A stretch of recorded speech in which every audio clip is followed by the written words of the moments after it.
8 number ward से आए हुए तमाम बुजुर्ग नौजवान और हमारे लीडर शेख आसिफ साहब और मंच पे बैठे हुए हमारे पार्लियामेंट्री बोर्ड के जिम्मेदारान और पार्टी के जिम्मेदारान, अस्सलाम वालेकुम।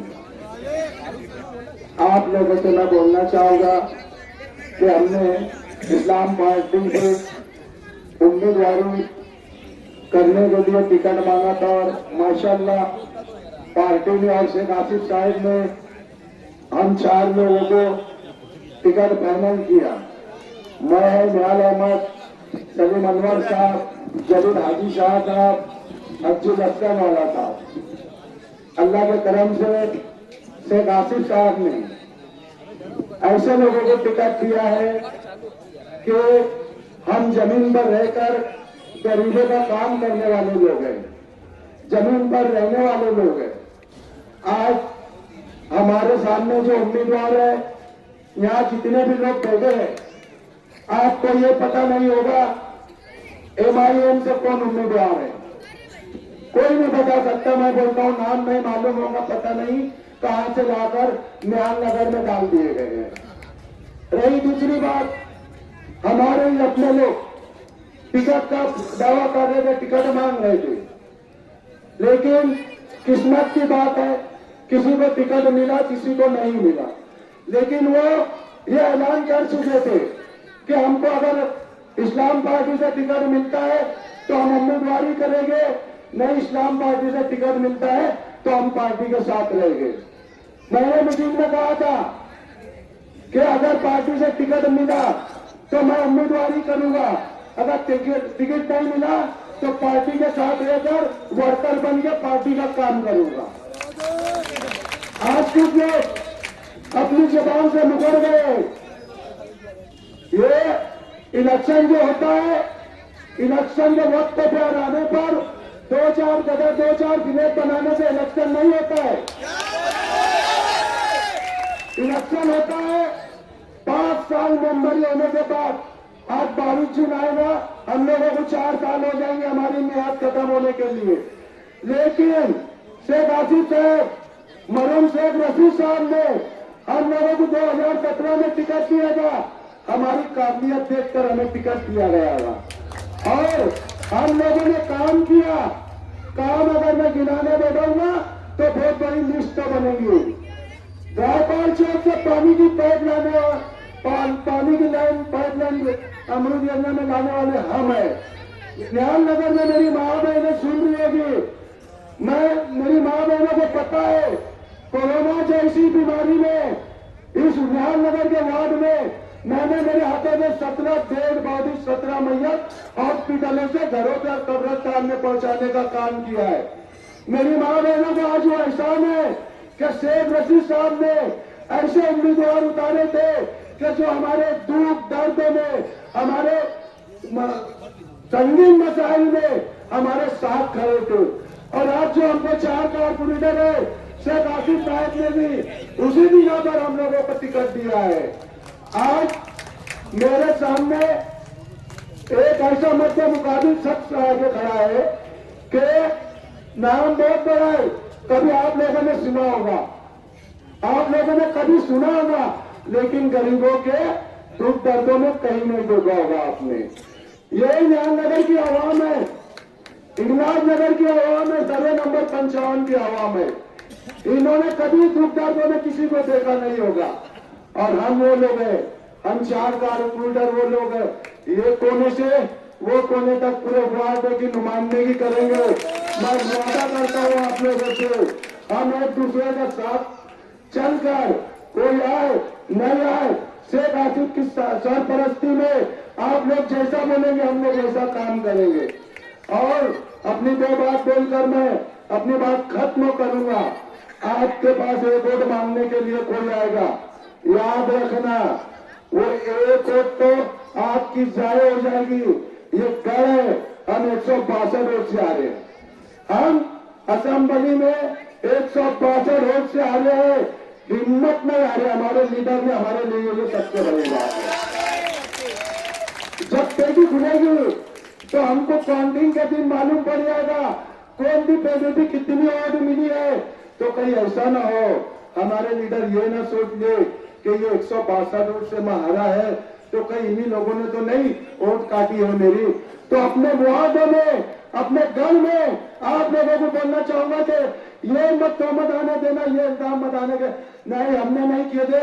आसिफ साहब हम कल भी तुम्हारे साथ थे, आज भी तुम्हारे साथ है, आपके हाथों को मजबूत करेंगे इंशाअल्लाह। आप ही का नियर बैठाएंगे कारपोरेशन में और आप ही के साथ रहेंगे। इतना ही बोलकर मैं अपनी बात खत्म करता हूँ। अस्सलाम बिस्मिल्लाहिर्रहमानिर्रहीम।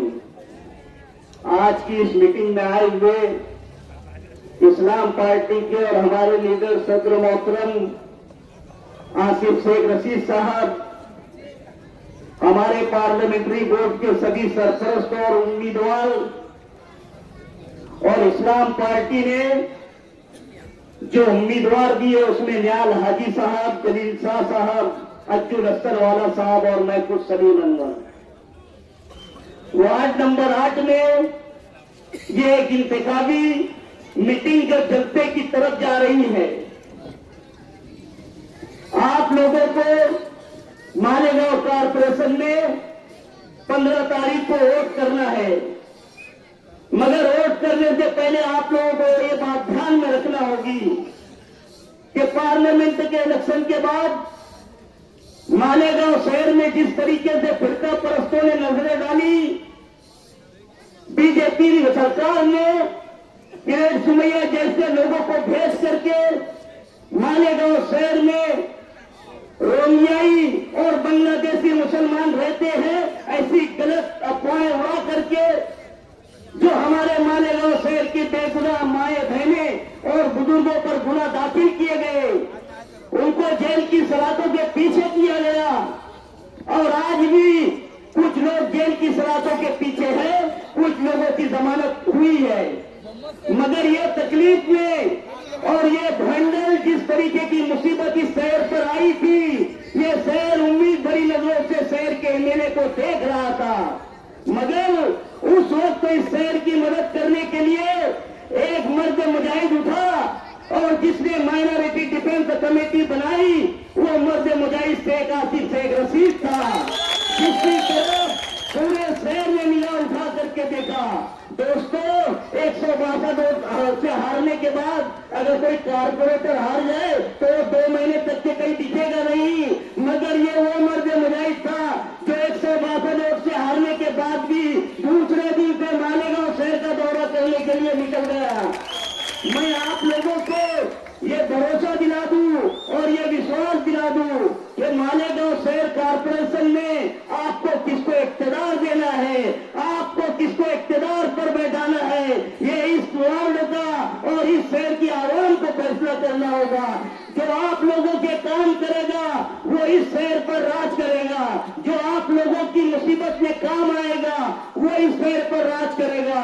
आप लोगों को ये बात ध्यान में रखना है कि जन्म दाखिले कारपोरेशन से मिलते हैं और हम पर जो गलत जन्म दाखिले बने, इस तरीके के गुना दाखिल किए गए, तो इसको रोकने के लिए आपको इस्लाम पार्टी के बैनर तले जो मालेगांव सेकुलर फंड बना है उसके सभी उम्मीदवारों को चुन करके देना है और उनको इख्तियार देना है ताकि हम इस मुसीबत से शहर को छुटकारा दे सके। आप लोगों को यह फैसला करना होगा कि इस शहर पे इख्तियार उसी का होगा जो आवाम के साथ होगा, इस शहर पे कब्जा उसी का होगा जो आवाम के काम करेगा। ये दूरअंदेश लीडर है जिसने मालेगांव शहर में फिरका परस्तों के साथ उस वक्त की कारपोरेशन का नाम मौलाना अबुल कलाम आजाद भवन रखवाया। ये वही मर्द मुजाहिद है जिसने मालेगांव के पहले फ्लाईओवर ब्रिज को ख्वाजा मोइनुद्दीन चिश्ती रहमतुल्लाह के नाम मंसूब कर दिया गया। आपको आज उसके हाथों को मजबूत करना है और इख्तियार शेख आसिफ शेख रशीद को देना है, मालेगांव सेकुलर फ्रंट को देना है और वार्ड नंबर 8 से जो 4 उम्मीदवार दिए हैं उनको भारी अक्सरियत से चुन करके देना है।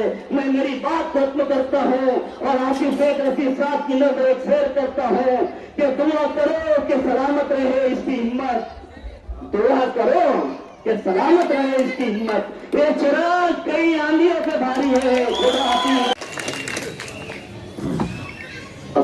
वालेकुम रहमतुल्लाहि व बरकातहू। आज की इस इंतखाबी मीटिंग वार्ड नंबर 8 की जानिब से रखी गई है। शेख आसिफ साहब और माइनॉरिटी अपनी कमेटी ने बहुत सोच समझकर ग्राउंड लेवल पर रिपोर्ट लेकर फैसला किया और हम चारों उम्मीदवारों को इस्लाम पार्टी से नामजद किया, जिसमें सलीम अनवर साहब, अंसारी निहार अहमद साहब, हाजी जलील साहब और मैं अब्दुल हसन वाला। तो ज्यादा बात नहीं करते हुए मैं आप लोगों से इतनी गुजारिश करूंगा कि आप लोगों के बीच में हमारे वार्ड में फिरका परस्तों ने वोट कटवाने के लिए कुछ लोगों को खड़ा किया गया है। तो बहुत सोच समझकर आने वाली 15 तारीख को इस्लाम पार्टी रिक्शा निशानी पर चारों उम्मीदवारों को भारी से भारी अक्सरियत में वोट देकर कामयाब करे और मालेगांव शहर कारपोरेशन पर इस्लाम पार्टी का मेयर बैठाए। अस्सलाम वालेकुम। बिस्मिल्लाहिर्रहमानिर्रहीम। वार्ड नंबर के 8 के तमाम वोटर, महल्ले के नौजवान, बुजुर्ग, मेरी माँ और बहनें, आप लोग देख रहे हैं 1 महीने से इलेक्शन स्टैंड हो गया है, इलेक्शन का काम चालू हो गया। काफी उम्मीदवार थे। अल्लाह के फजल करम से शेख रशीद फैमिली ने, पार्लियामेंट्री बोर्ड ने 4 लोगों को चुन के दिया। बाकी जो उम्मीदवार आप लोगों के सामने है, कुछ अपने में से ही है, कुछ बाहर से आए हैं। आज हालात दिख रहे हैं कि किस तरीके से मतलब वार्ड की पोजीशन है। तो आप लोगों से यही गुजारिश है कि आने वाली 15 तारीख को अपना कीमती वोट जाया ना जाए। बहुत आएंगे अपने, कोई ब्याट लेके, कोई एसी लेके, कोई हेलीकॉप्टर लेके, कोई उड़ती पतंग लेके। तो आप लोगों से यही गुजारिश है कि आने वाली 15 तारीख को अपना कीमती वोट रिक्शा को देके, चारों उम्मीदवार को देके कामयाब करे और आसिफ साहब का मेयर बनाए। इतनी ही दुआ करता हूँ और इतनी उम्मीद रखता हूँ। इतनी 2 बात बोल के अपनी बात खत्म करता हूँ। अस्सलाम वालेकुम।